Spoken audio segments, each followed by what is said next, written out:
like to sleep all day and party all night. This is how we like to live our life. Hands up! Kingston! Let's go! It's revolution, yeah. Ain't no time for seclusion, yeah. Come on and put a bottle in. Okay, mga kababayan, ang ating pong oras ngayon ay alas 2:31 na po ng hapon. Ngayon po ay araw ng Lunes, Abril 20, 2015.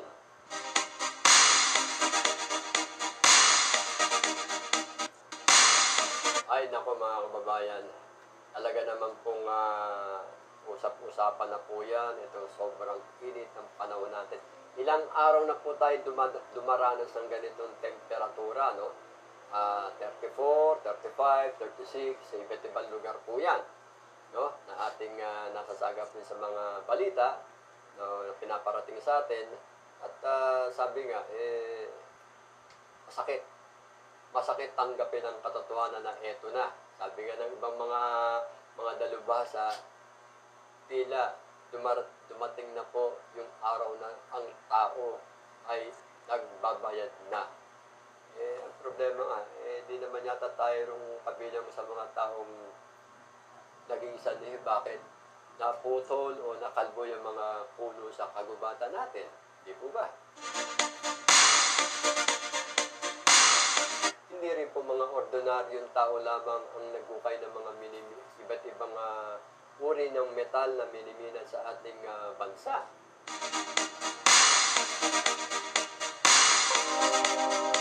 Kaya nga po sabi natin, sa ngalan ng pag-unlad ng isang bansa, kung magsasuffer naman o mapeperwisyo naman ang ating kalikasan, ang ating kapaligiran, kayo na po ang humusga kung tama po ba ito o hindi.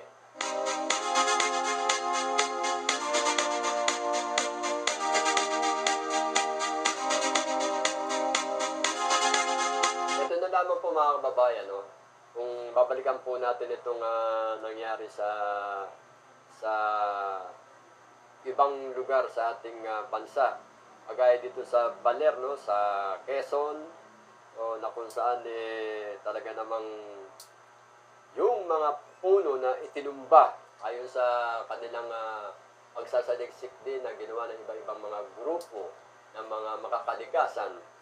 Ito ay babalikan lamang natin itong naganap noong 2006, ano, na inireport nila na kung bakit dumaranas ng madalas na pagbaha at mga landslide o mga soil erosion sa ating kabundukan. No, naganap yan, no? At talaga namang nakakalungkot dahil ito nangyari nung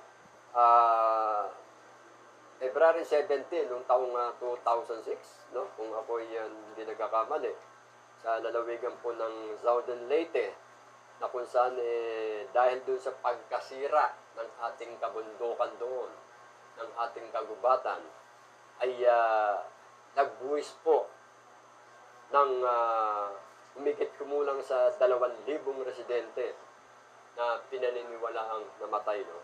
At iba pa yung nangyari dun sa Ormoc flash flood, kung natatandaan din niyo mga kababayan, na umabot ng mahigit sa 3,000 ang nabuwisan ng buhay dito. Dahil sabi nga natin, malaking tulong ang mga puno sa kagubatan.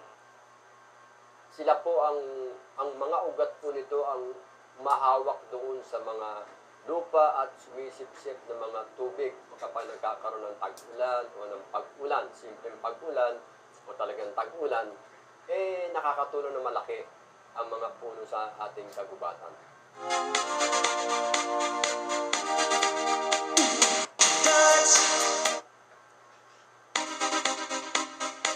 Ito nga po, no? Ito, babasahin na naman natin para mas malinaw na kung saan natin kinukuha itong ating mga tinatalakay. Ayon sa pinalabasin ng Greenpeace noong March 2006 pa ito, gusto lang natin balikan, no? titignan natin para magkaroon kayo ng idea kung bakit nga ba naganap ang mga ganitong trahedya sa ating bansa. Ito, sinasabi ng mga eksperto na malapit na sa 97% ng mga original na mga forest o mga puno na siyang tumatakip sa ating bansa ay naputol na. At higit sa 50% ay pinaniniwalaan na pinutol sa illegal na paraan. At ayon pa sa ulat nila ay mababa na sa 30% ng mga tinatawag na ancient forest ang nananatili sa maliliit at hiwa-hiwalay na lugar, no? Ito, sinabi rin ng Asian Development Bank na ito yung pinaka-key indicators para sa 2005 reports na ang Asia, no? Ang Asian countries, ang Pilipinas ay may pinaka-worst record of preserving its forests.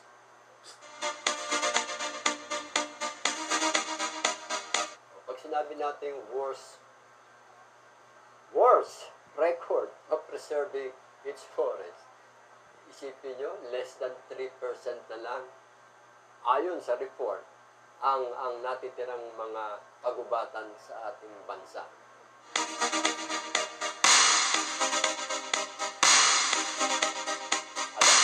Alam nyo mga kababayan, kung dito nangyayari sa atin yan, nangyayari din po yan sa ibabang panig ng ating daigdig.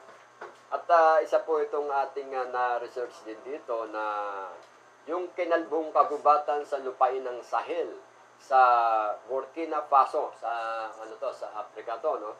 Makapal ang mga punong kahoy sa lugar nito, 15 taon na ang nakararaan. Subalit ngayon, mga kababayan, itong pinapakita sa larawan dito ay halos disyerto na. No? Disyerto na yung lugar na dating, kung tawagin nga nila ito, rainforest, virgin forest, pero nakalbo. Halos wala ka nang makitang nakatayo na puno, kundi mga shrub na lang kung tawagin nila. Yung mga maliliit na lang na halos asinlaki na lamang ng tao ang mga puno rito.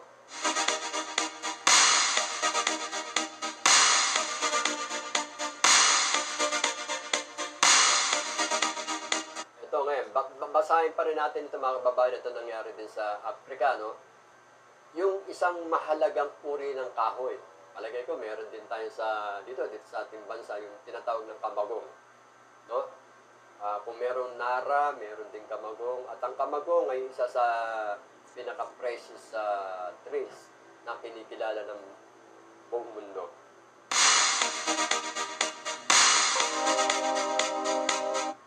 Ito, binabanggit dito mga kababayan, ibang-iba naman ang sitwasyon sa Timog Amerika. Halimbawa, mayroong halos 7,600 na rehistradong kumpanya ng pagtutroso, no, sa maulang gubat ng Brazil. Ito yung tinatawag na rainforest, no, maulan na gubat sa bahagi ng Brazil. Ang karamihan sa mga ito ay pagmamay-ari ng international na grupo ng mga kumpanya na may malalaking pondo.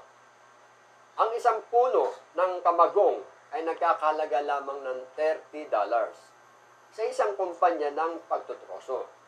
Subalit, matapos kumita ang mga ahente, ayun, nakita na ninyo mga kababayan, meron din po mga middlemen ito.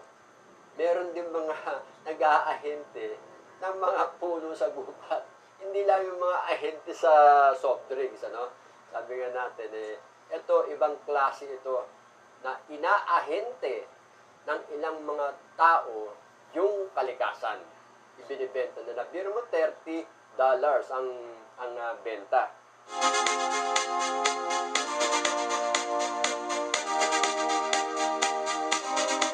Ngayon, mga kababayan, matapos kumita ang mga ahente mula doon sa $30,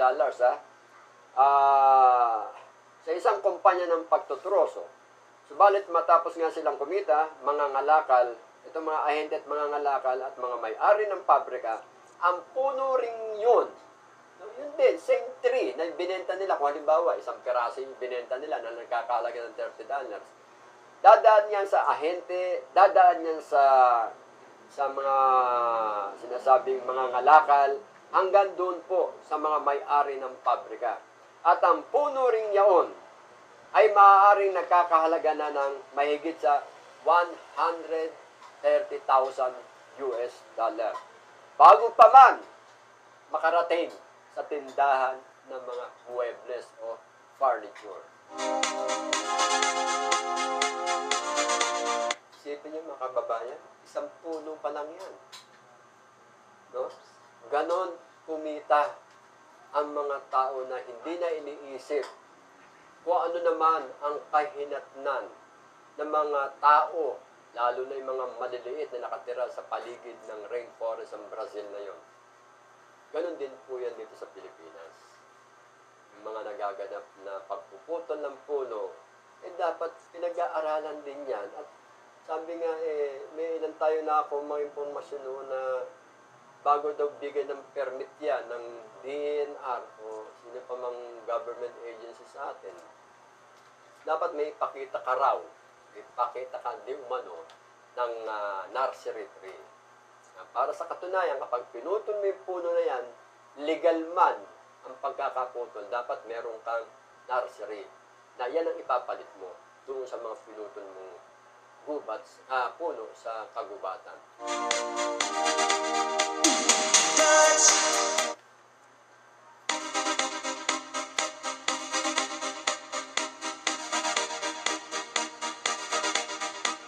Kung titignan naman natin mga kababayan, ang pagkasira ng puno dun sa bansang Brazil, sinasabi pa rin dito na marami nang nailathala tungkol sa pagkasira ng maunang gubat ng Brazil o rainforest of Brazil. Pinakikita ng mga larawang kuha ng satellite na mahigit sa 20,000 kilometro kwadrado ng gubat sa Brazil ang nasira bawat taon mula 1995 hanggang taong 2000. So, pakilala mo muna tayo ng ating himpilan.